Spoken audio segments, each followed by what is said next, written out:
You can just take them to the puppy room. Okay? You can give it to her. Oh, thank you. Alrighty. So the way we have it fitted here, there's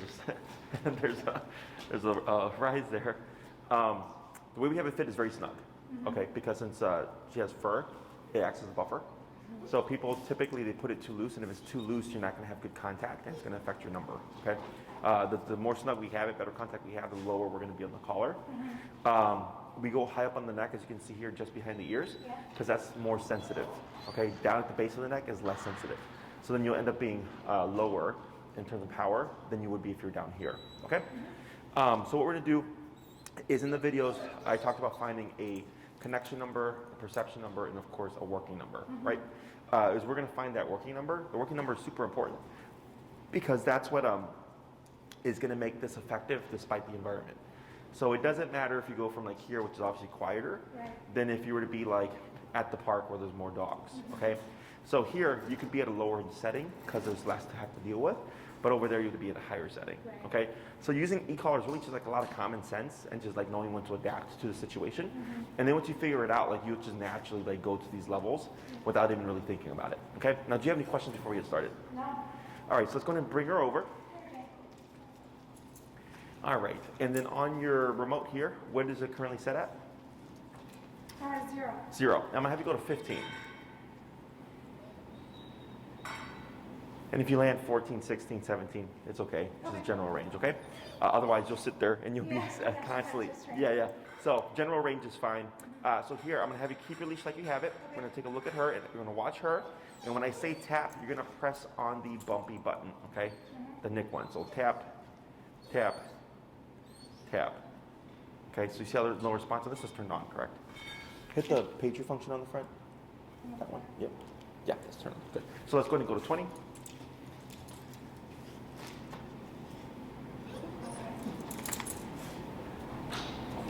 Good, and then we're gonna look at her and tap, tap, tap. Okay, so no response, 25. And when we look, I also look at the side where the box is at. So on her left side here, tap, tap, tap. No response, 30. Go ahead and shorten your leash a little bit. Good, and tap, tap, tap. Okay, so that right there might be perception because she's kind of looking around. Let's go 35. Tap, tap, tap. Okay, so I can actually see tap, tap, tap, a little twitch. So now we have connection, okay, 40. So now that we have connection, we need to find that working number. Tap, tap, tap. Okay, see how she keeps fidgeting around? Yeah. That's perception, okay? 45.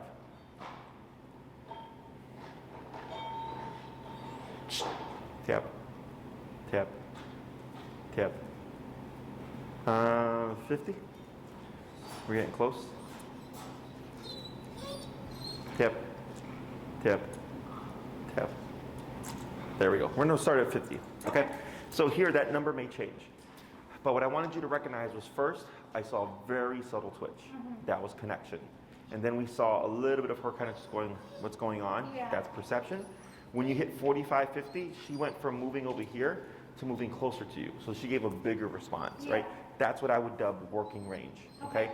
Because you want to find a number that's concerning for her, that she's like, whoa, what is this? And you get a bigger response. Yeah. The reason why that's important is because if you're like at the park where there's other dogs, if you're not at that working range, she's not going to pay attention. She's not going to listen, okay? So this allows us to override the environment. Because it's her first class, the numbers typically are higher because she's not, meant to have this on her neck. Right. She's not thinking one day my muscles are going to contract and it's going to be in communication. We're teaching that now. So as we work with her throughout the class, if we end up getting a yip, it's because now she's becoming more aware of the collar. We simply go down and we adjust it and then we find the new working number. Because the more you work with her with this and the more she starts to learn like, hey, this is now a consistent thing that kind of comes into play, she's going to be more sensitive to it. Okay? Questions so far? No. So now we're going to go over the healing exercise, which is always the first thing that we teach dogs. This is what kind of fixes the leash pulling and all that stuff. I train dogs traditionally on the left. Is that okay for you? Sure. That's Okay. If you're right-handed, it's easier. Okay. So here, if we want Jane, right? Jane, yeah. If we want Jane on our left, what we're gonna do is I'm gonna just give you some instructions, okay? When you walk with Jane, I'm assuming she's like over here, right? She's like getting ahead of you. Is whenever Jane gets ahead of you, you're gonna hear me say the word turn. When I say turn, you're gonna immediately 180 to the immediate right, going the opposite way, okay? So if she gets ahead of you, I would say turn, and you go back the opposite way. She gets ahead of you, I say turn, you go back the opposite way, okay? I'm gonna keep repeating that pattern. So if you do it correctly, technically you just keep a straight line. So the next thing would be when I say turn, I'm also gonna say tap, okay? So then I would say turn, you turn, and I go tap, tap, tap, and then we're gonna see Jane kind of come in this direction. Once she's here, you might hear me say good. That's more so for you to understand that she did something I liked, and then we're gonna stop. Okay? She's probably gonna get ahead of you again. Turn, tap, tap, tap. Good. She gets ahead of you. Turn, tap, tap, tap. Good. And we keep going. Okay? What we're trying to teach her here is to follow your lead. We're gonna have our leash nice and slack. Turn, tap. The other thing that she may do is sometimes the dogs go over to your right side. Yeah. So if she goes over to your right side, you would keep moving forward. You're gonna pull to your left from behind, and you would tap as I say tap. Okay. And then she would essentially flush over, and then you would just keep walking unless she were to pass you. Then you would turn and tap, tap, tap, until she comes to your side again. Okay? So it's pretty simple. Once you get started, it'll make a bit more sense. In terms of your leash, go ahead and stand so that you are on Jane's right side. So she's to your left, okay? And go ahead and take a step. Put her in a sitting position. Okay. Yeah. Sit. Sit. Good. Now let that leash go slack there, that first little bit you got. And I'm gonna have you grab a bit more, about a foot. Give a little slack, a little bit more. Hold right there, and so you see where on your leash there's like a little bit of a loop at the bottom? Yeah. You see how the loop is kind of lined up with her armpit? Yeah. Okay, that's like the perfect length. Okay. Okay, when you have the leash at the armpit, it gives Jane the opportunity in the leash to make the mistake of getting ahead of you, but not so much that it'll get underneath her legs. Because if you have it lower, the dogs will step over it and they're constantly getting tangled up. Okay, so for now while we're training, I'm gonna have you, whenever you go for your walks and stuff, you're gonna give her just enough slack to get ahead of you, but not too much that she's getting tangled up. Okay? So now, I'm gonna coach you through this, and we're at 50, correct? Sorry? You were at 50? Yeah, we're at 50. Okay, so what I'm gonna have you do here is go ahead and start walking to your right. Good, now turn, tap, tap. Good. Turn, tap, tap. Good. Turn, tap. Keep forward, pull to your left. Tap, forward, keep forward, keep forward. There you go, now relax. Pivot to your right, forward. Good. There you go. Go and turn, tap. There we go. Now when you make these turns, I'm gonna have you make them very sharp and just go the immediate opposite way. Turn, tap. Let's go and go down. We're gonna go down to 40.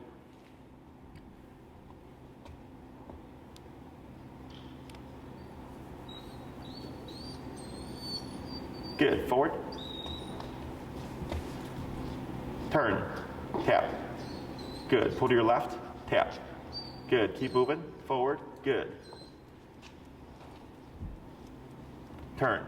Tap. Good. Keep straight. Good.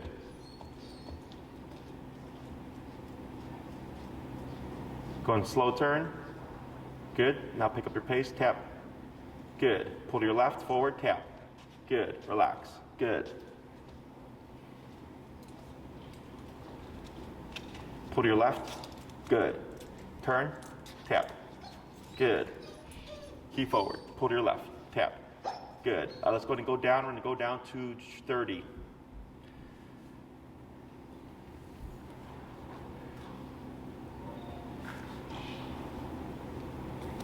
Good. Forward.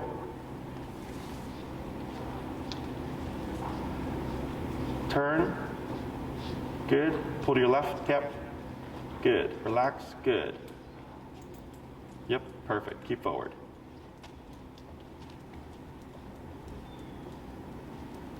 Good. Keep forward. Turn. Tap. Good. Pull to your left. Tap. Good. Keep forward. Keep straight. Keep straight. Good. Good.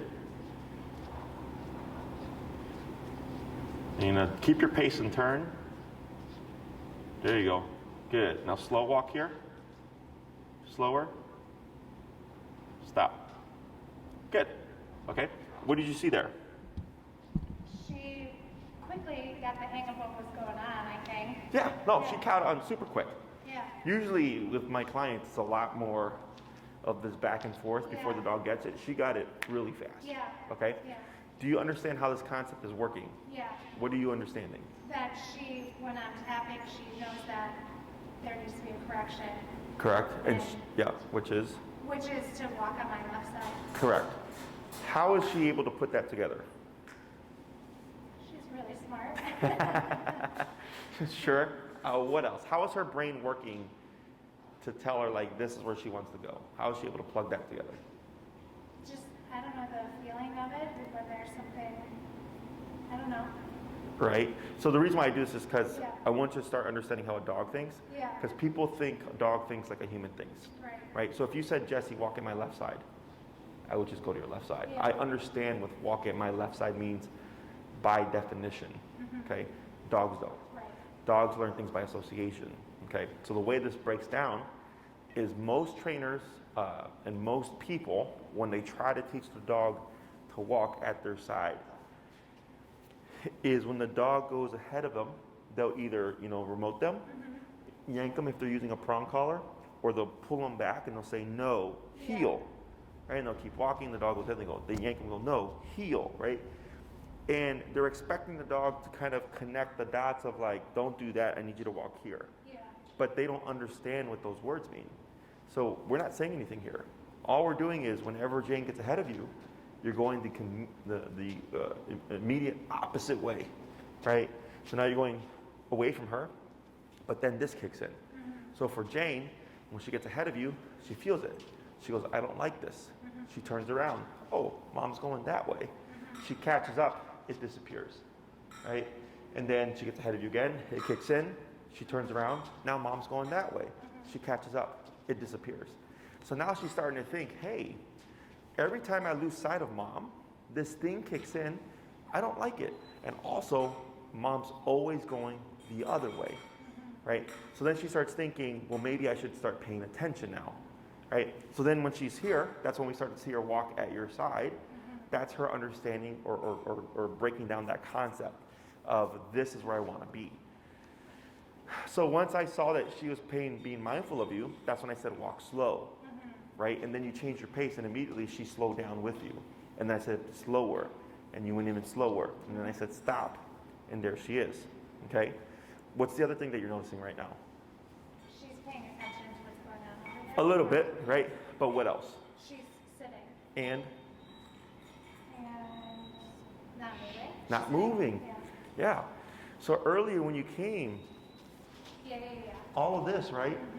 That's the brain not having boundaries. Okay? So once you start to put discipline on the brain, because she was whining as well. Yeah. Remember, she was anxious and stuff, right? Yeah.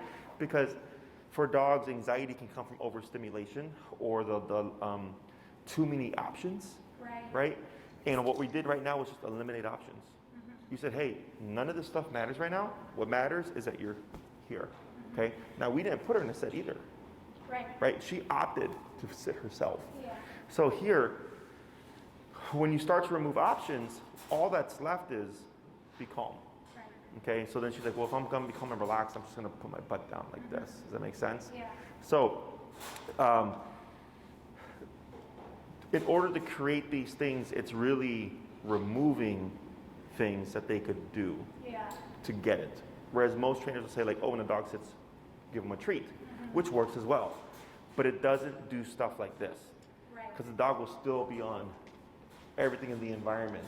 They're sitting because they're being rewarded, but it doesn't take away the fact that these are potential options. And I want the dog to think there are no options. The only options there are what I give them. So if I took her to the park and we're in heel, she's here the whole time, and then when I stop and she automatically sits, and I wait, and I go break.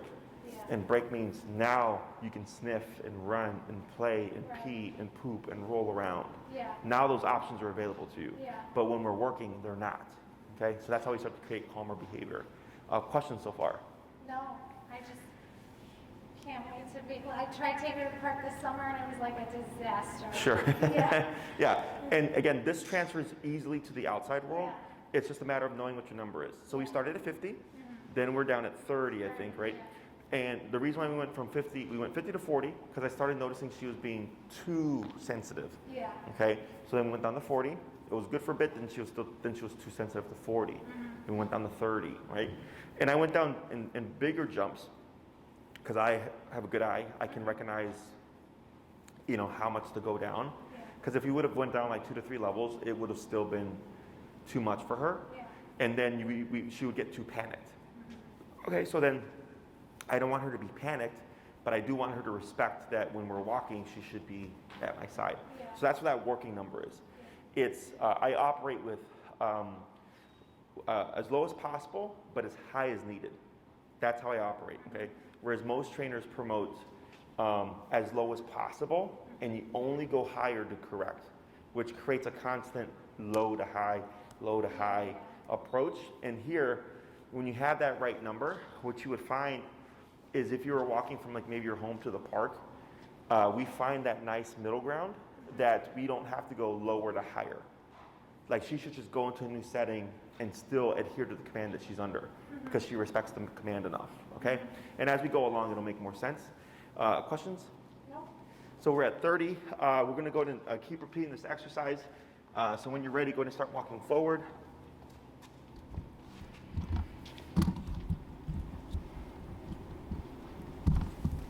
Good.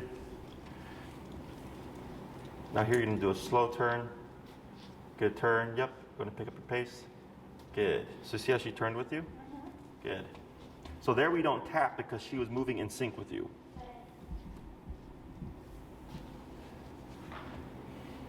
You're going to keep that pace and you're going to do another turn. Good. Go ahead and pick up your speed. Pull to your left. Tap. Tap. There she goes. Good.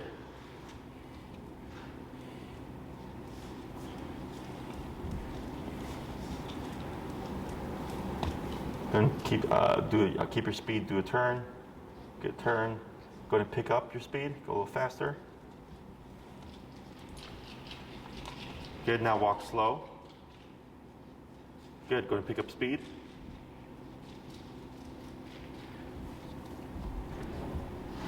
Then slow. Now turn. Good. Pull to your left, tap. There she goes. Good.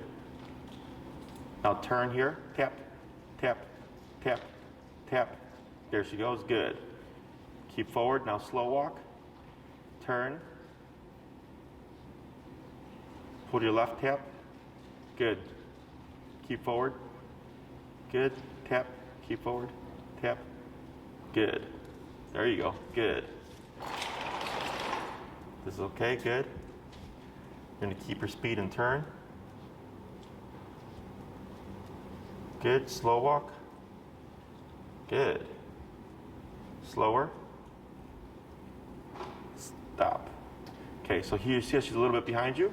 I'm going to have you stay where you are. Turn back this forward. Lightly pull forward on your leash. Tap.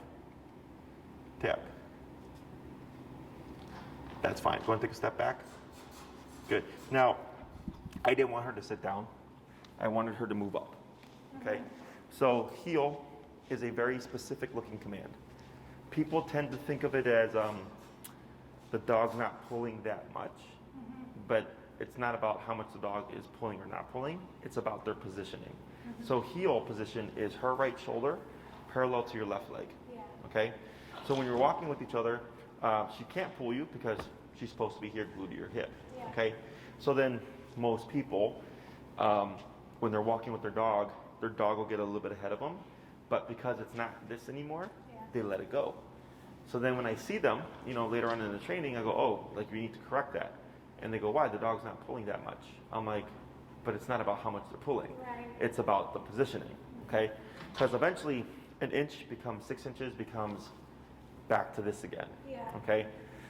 So when you cue that heel command, and we'll start applying the word next time I see you, this week is going to be nonverbal, or you're going to be through the remote, is when you cue the command, at that point on, until released, she's meant to be here, Yeah. okay? So it's like right now, I'm clocked into work. I'm working for you, I'm teaching you, you pay for my time, I'm not talking to my friends on the phone, I'm not smoking a cigarette, having a beer, I'm working, right? But after this, if I have no clients, I could do whatever I want, right? So it's the same thing with the obedience. When we do obedience, think of it as clocking the dog in. Heel, sit, stay, down, come, place, okay? Those are the 6 obedience commands. So if I were to say sit, and she puts her butt down, she's supposed to do that and nothing else until I give her permission to go do something else. So when you're walking with her, let's say you're going to pass by a dog or something like that, she's supposed to be here. Yeah. It shouldn't be, oh, let me go say hi or something like that. Okay? Yeah. Questions? Yeah, no, I just think she's sat because when I was pulling on her, I do that when we're walking and she's like getting too excited by like another dog or a squirrel or whatever. Sometimes I'll make her sit to like focus back on me. And I think that's why she sat, she felt me pulling. Pulling, sure, she's conditioned. Yeah. So ideally I wanted her to move forward so that she was parallel to you. But because she sat, instead I just had you move back to line up with her. And so with heel is a package. Heel means walk with me, stay with me, sit when I stop. Okay. Typically, with most clients, the dog doesn't do this on their own. It's it's something that we actively teach. Okay. So for this week, we'll see how she does today. We actually might be able to jump ahead a little bit. Yeah. Is when you walk with her, unless I've shown you how to make her sit if she doesn't, I don't worry about it, okay? So it's meant to be automatic. Most people, when they walk with their dog, when they stop, they'll say sit. So then every time you come to a stop, you would always have to say sit. Whereas for us, the dog just does it because it's built into the command of heel, okay? The exception being during this time, because it's going to snow or if it's rainy, some dogs, especially like the like pit pitties and like the thinner coated breeds, don't like sitting on cold floors or under snow or anything like that. Is I don't worry about reinforcing during this time if the dog's uncomfortable with it. Or like, I get dog like huskies, they don't care, but like the owner doesn't want them to get all muddy. So then I'll say then don't reinforce it during the winter, but come springtime, all these things kick back into play. The dog is supposed to automatically sit. Okay? Other questions? No. So when it comes to applying the methods that I teach, it's once we teach the concept, which she already has the concept, okay, it's that fast. It's just a matter of am I the appropriate number, and then applying it to life. So some of my clients in the beginning, like, because most trainers, they'll teach you like, oh, do 5 to 10 minutes here, and then eventually you'll build up to like taking your dog out and applying it to life. Right away we apply this to life. Okay, so like let's say after training today, you go home, and then you're going to go for a walk later on. You would come outside, you would give her a potty break first, let her pee, poop, get that out, get that done first. And then once she's done, you would simply, start walking and tap, and she should tie together, oh, that thing is coming in again, and come to your left leg. And at that point going forward, you would then be in the heel command. It's just nonverbal, okay? So then when you're walking with Jane, if she's at your hip, right shoulder to left leg, for 10 blocks, we don't need to do anything. Okay, the turns that we're doing, where she gets ahead of you and you just do this, these are correctional turns. Okay, meant to line her up back with you, always with the tap. Is if you're walking with Jane and maybe 10 blocks in, she's doing great, you're like, I haven't had the turn, but then she gets distracted by something and she starts to get ahead of you, you would simply just turn and tap and then walk the other way. Unless you have to go point A to point B, then you would turn and then slow down and go into another turn to go back in the direction that you're going. Okay, so you're applying this very method just on your walks. Okay, so now your walks become your training walks, and eventually you do that enough and you reinforce enough that your walks, since she's already trained, you just walk. Yeah. Does that make sense? Yeah. Let me think here. When you go outside, after she's had her potty break, you want to do this afterwards, is then you look to find your working number. Mm-hmm. Okay, so right now we went as high as 50, but right now 30 seems to be working really well. Is when you start this at home, you would do what we did today, be at 15. 15, 20, 25, 30, and then you might see Jane on 30 come here. Then I go, oh, 30 made you move from over there to over here. So I'm going to assume that's our working number to start. Okay? So then when you're walking with her, let's say you're at 30, and every walk that you do at 30, you always have to turn 10 times. What does that tell you? That we need to increase the number. You need to increase the number, right? Because it's enough to correct her, but you're always turning 10 times. Yeah. And we want that number to go down to 0, right? So then I go to 35. And then maybe with 35, I do only 5 turns a walk, but it's still 5 turns every walk. Then I go to 40. And then at 40, you might find, oh, I've turned once in 10 walks. Like that's a really big gap, right? That I would say 40 will most likely get you where you're trying to go. Yeah. Or if I do bump it, I might go to 42, 43 as opposed to 45 because I know I'm really close, okay? And then you'll find where you'll go like, wow, it's been a few weeks and I haven't had to correct Jane. When we start walking, she's right there. That's how you know you found the correct working number for that environment, okay?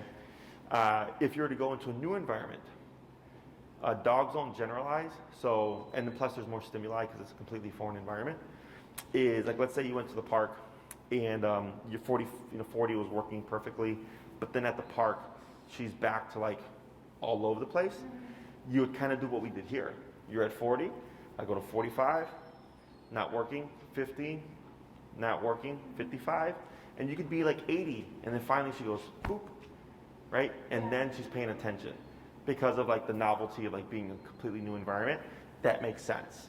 But then if you started to go to that environment consistently, 80 would most likely start to come down to like your 40 range, okay? And after you've done that in so many environments, then dogs tend to generalize, and you can go into any environment and she'll be compliant, okay? Questions? No, makes sense. I was talking about the release earlier, so I used the word break. Yeah. Do you have one from before, or from any training that you did before? No. Okay. So any word that you say, sit, stay, heel, whatever, that's the on switch. Okay. The on switch for like, you're clocked in, do this behavior until I give you permission to go play. And then break is the off switch. Okay. So if she's in a heel and you come to a stop and she sits with you and you decide, I want to give you a potty break, you would say break. And then walk her to the grass, and at that moment she can pee, poop, roll around, sniff the ground, have a cigarette, I don't care. She's on her own time, okay? And then once you're ready, 10 minutes in, 30 minutes in, you pick. Now we're moving. And later on you'll have, of course, the command of heel. You would say heel, start walking, boom, she'd be back on your hip again, okay? So it's very black and white. Definitely with the obedience, the more strict you are, the better she's gonna be. Yeah. Okay, dogs thrive in black and white context. Humans create gray area. Okay, so right here, she laid down. Okay, technically not a bad thing, right? She's just getting comfortable. We've been talking for like 5-10 minutes. She goes, I'm gonna lay down. But once we get more formal with this, that's breaking the command.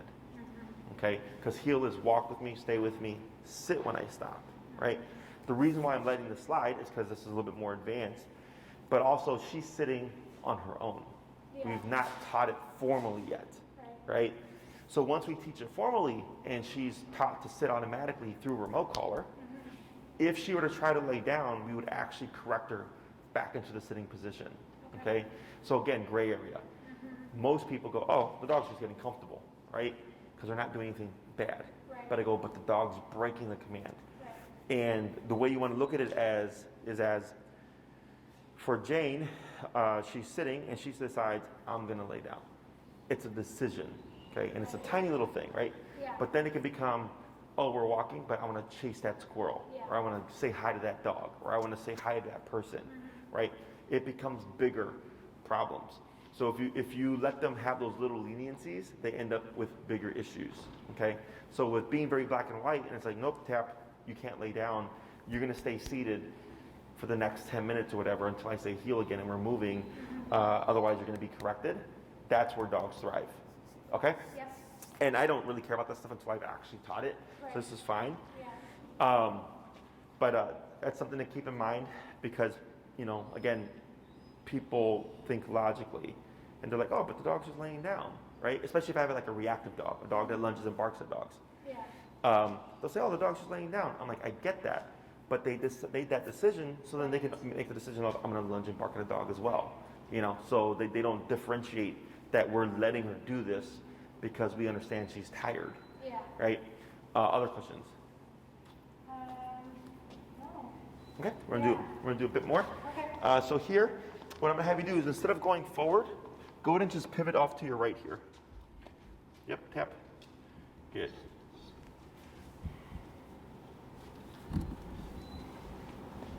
Then turn. Good, then pick up your pace.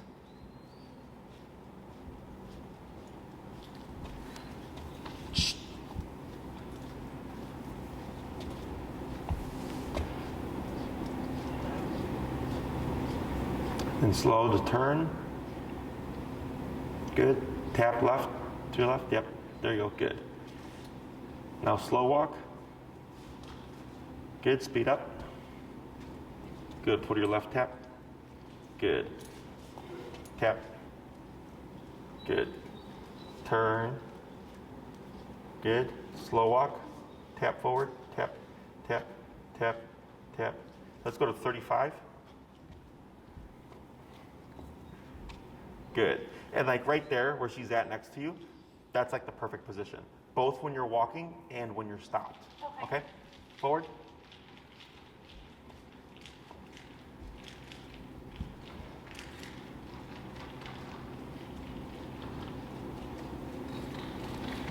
Good. And turn.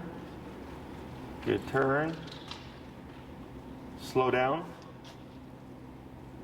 And stop. Good. Now here, well, let me have you lightly pull up on your leash. Pull straight up. Yep. Tap. Good. And relax. Good. So if you come to a stop and she doesn't automatically sit and the weather is, you know, fine, what we do is we pull up and then tap to create a sitting position. Okay. What I'm gonna have you do here, go ahead and shorten just the like 2 inches or so. There you go. Is I'm gonna have you take 5 steps forward. Tap, tap, tap, tap, tap, tap, tap. 40.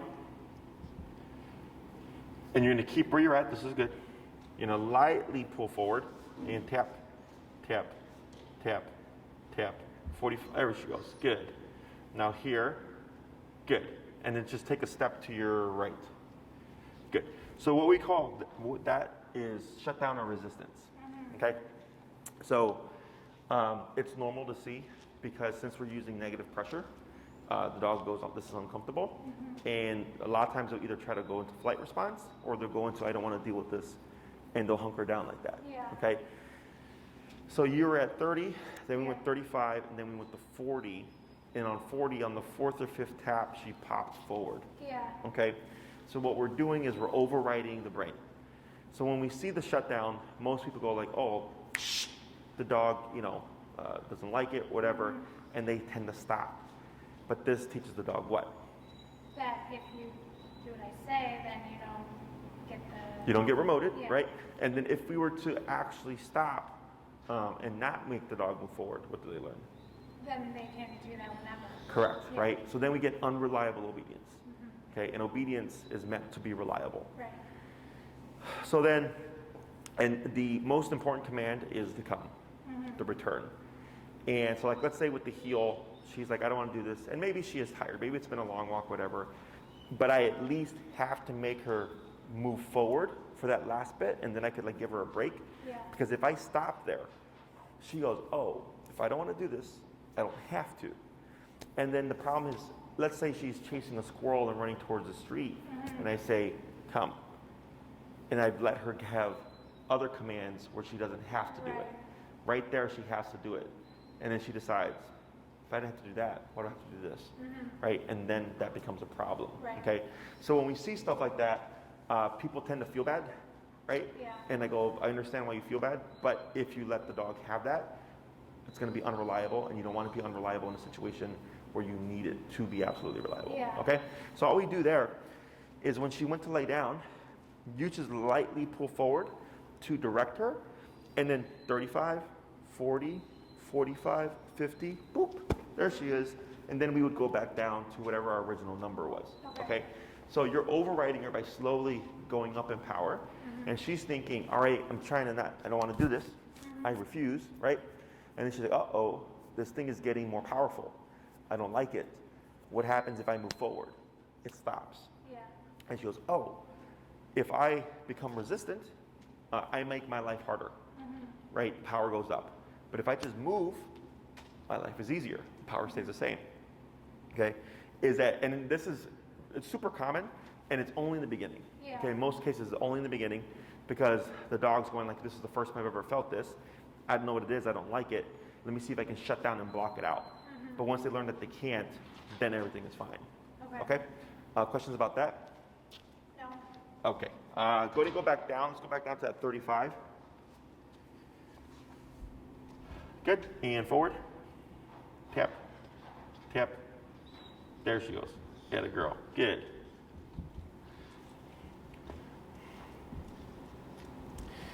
And turn. Good turn. Go ahead and pick up your speed. Let's go a little bit faster. Now slower. Good. Faster again. Good. Then slow. Get ready for that turn. Good. Pick up your speed.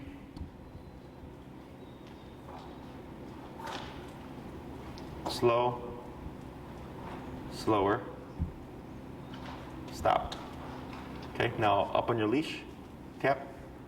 Good, and relax. Good. Okay, so now we're creating a pattern. If she doesn't sit, you can reinforce the up and tap. Do you know why I'm having you change speeds? To mix things up for her. Mix things up, right? Yeah. So if you go fast, what is she supposed to do? Go fast. If you go slow, what does she do? Go slow. Right? Yeah. The other thing is stopping and turning. Are you noticing what I'm having you do before you stop and before you turn? No. Slow down. Yeah. Okay, was that what you were going to say? Yeah, I was going to say that, yeah. but yeah. You drive? I do, yeah. Okay, what do you do before you stop? Slow down. What do you do before you turn? Slow down. Right? Because if you're on the, if you're on the road or the street and you just abruptly stop, if there's someone behind you, what's going to happen? They'll hit you. They're going to hit you, right? It's too abrupt. We pump our brakes to let them know I'm coming to a stop. Same thing with the turn. If you're going at a pretty decent speed and you just turn, you could flip your car, right? So for the dog, it's the same thing. Now you're in communication with each other, okay? Her job is to follow your lead. Right. Your job is to lead, okay? You know where you're going. You know when you're going to turn. You know when you're going to stop. She doesn't, okay? So we have to add communication. So just like with cars, we have blinkers and like our flashing lights and stuff like that to communicate with other drivers what's going on. We do the same thing with dogs, but it's body language now, okay? And right now for this week, it's gonna be super simple.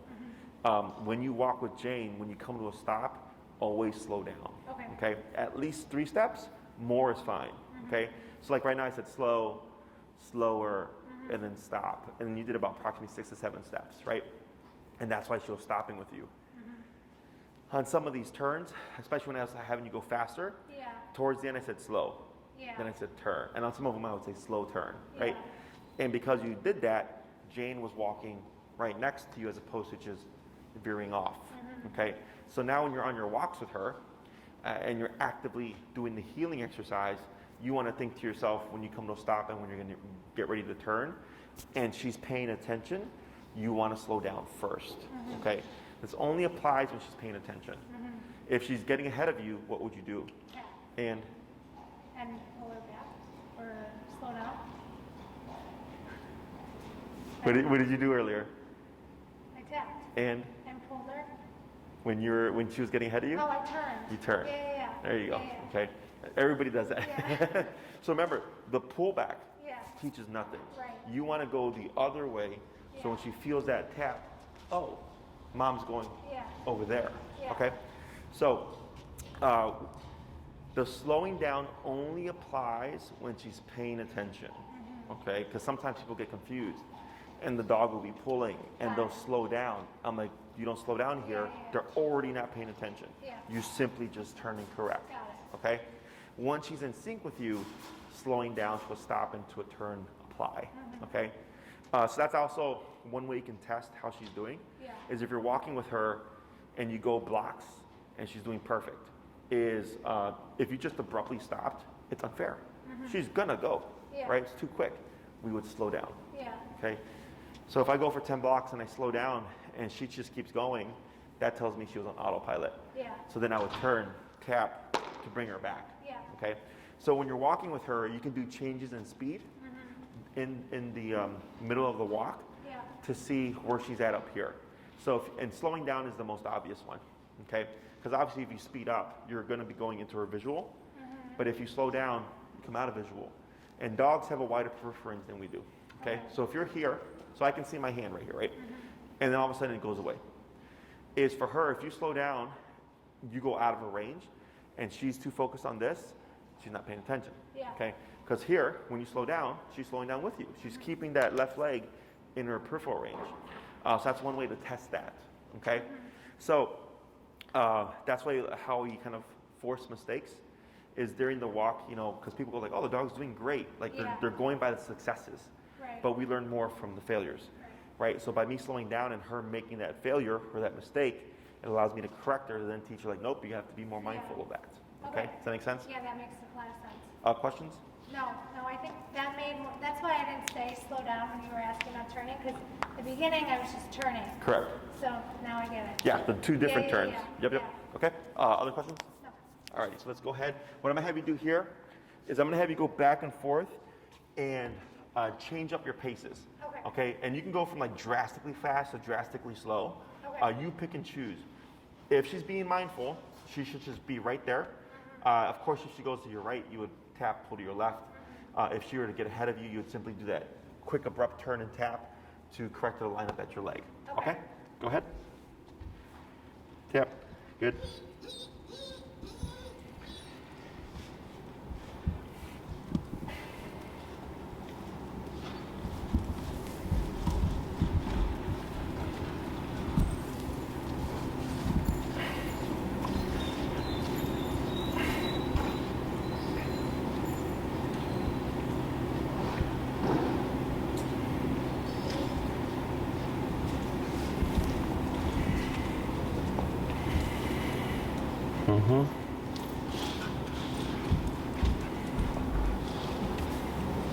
Good. And if you see her stop to pause and look at something, you can remote that. And she should just jump straight to your leg.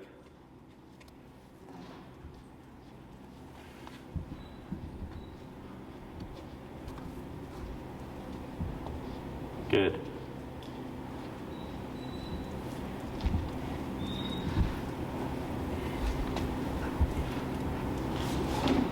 Okay. There she goes. Good.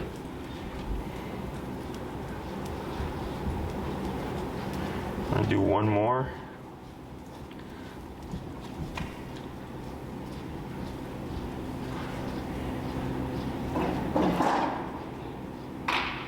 Good turn. I'm gonna have you slow down to a stop there. All right, so you see how she shot ahead a bit? Yeah. Do you know why? Because I stopped too quickly. Yours abruptly, right, Yeah. correct. Okay, now here take 5 steps. Tap, tap. Good. Now slow down to a stop there. There we go. Tap, tap. Good. So, and we're at 35? Yeah. Okay, so right there, you see how she like lost track of you? Yeah. That's how I can tell we need to change her number. Okay. Okay, because with that 5-step thing, she should have been right there. Okay, she should have been doing 5 steps with you. But because she was looking over there, she didn't see you. And when you tapped her at 35, if it was, either a good connection or the right number, she should have just shot straight to your leg. Yeah. But it took a few before she actually moved. Yeah. Okay, so those are things you can watch for, and that lets you know if you need to adjust your number. Okay, so in terms of your homework this week, it's just going to be this. Okay. Super simple. In terms of like how when have the collar on her, only when you do your training. Don't apply the e-collar to anything we've not done. Okay. Okay. What I suggest in the beginning is put the collar on 15 minutes prior, then do your walk, come back, leave it on for another 15 minutes, and then remove it. Okay. Dogs aren't stupid; they pick up on the pattern, but that just kind of helps them not connect it immediately. If you find her being apprehensive of the collar, it's normal because it's a negative, right? It's a discipline tool. No one likes discipline. So if you see that, either one, I just ignore sometimes the dogs like run. I just follow the dog and then collar them up, no big deal. I don't try to coo at them or anything like that because that just makes them feel more negative about the collar. You can use treats, you can use cheese, chicken, turkey, ham, dog treats, whatever. So when you pull it out, you give her a treat, you put it on, you give her a treat. When you go to remove it, same thing, you grab it, treat, remove it, treat. And eventually she's like, I love the collar. Yeah. My dogs come running to it because they know it means they get to be off leash and run around. So at some point she'll learn like, collar's a good thing because it means walks. Dogs are better in smaller chunks. So like 20-minute walks would be good in the beginning. If all you have time for is like 1 solid hour walk at a certain time, that's perfectly fine as well. It's just that dogs run better in small chunks. Okay, so work with what you have. Once you feel like, man, she's really got this and I can just walk and she's getting the concept, then it doesn't matter anymore because she knows how to heel. Then you just walk her however you want to walk her. Okay? But in the beginning, 3 20-minute walks is fine. 4 15-minute walks is good. 2 half-hour walks works as well. Yeah. I know it's colder now and stuff, but training still applies, right? Let me see here. Yeah. During the week, she's at daycare, like pretty much all day. But yeah, I think that I could do like 2 longer ones. Sure. But, yeah, do what you can. Yeah. What matters most is consistency. Yeah. Okay, so if like I have clients that fly out Monday through Friday, or I've had clients that fly Monday through Friday and they're only home like 3 days a week. Yeah. They're like, Jesse, does it even like make sense to train the dog? I'm like, yeah, because when you're there Friday through Sunday, it's consistent. It's always like this. It doesn't matter you practice every day because you're gone 5 days or whatever. It matters what you do when you're with the dog. Okay, so that's perfectly fine. And it just means that your progress might just be a little bit slower, but you're going to get there. Okay, so we got that. There's no such thing as too much when it comes to the walking because it's not redundant. Okay, because remember, you're only correcting and you're only remoting her if she's getting out of position. Okay, so if you go on a nice 30-minute walk and she's perfect after that first tap, then whatever number you were at is the magic number, and she got the concept because she was at your side the entire time. Using the speeding up and slowing down, of course, to communicate and to test her focus. Yeah. So most people try to teach focus, right? Look at me, treat. Yeah. Here we obtain focus by simply removing options. Okay, and as we progress and go along, you're going to start to see more of that just naturally. Okay, questions? So if you have any questions during the week, feel free to reach out. You can shoot me an email at the email She's like shaking a little bit. Yeah, that's a stress response. But she's fine up here. Yeah. Her ears and her eyes, that's all relaxed. Yeah. The shaking is just because it's discipline. Yeah, I've never seen her do that before. Yeah, give it a couple of weeks. From what I'm seeing here, this should all go away. It's normal in the beginning because, again, no one likes discipline. Okay, but the more you expose her to it, the faster she gets over it. Okay. Most people see stuff like that and they do less. Yeah. So then they keep the dog in this kind of limbo because they don't get enough exposure to it to actually get over it. Okay, so let me think here. Yeah, if you have any questions, just shoot me an email, and then I'll get back to you. Email's best because I'm between clients and stuff like that. If someone tries to text me, I'll forget to respond. Other than that, nothing out of the ordinary here. She responded really well, and then we'll just see how she does over the course of the week. Okay? Awesome. Thank you. Thank you. And break. So yeah, you would just say break, and then she's done.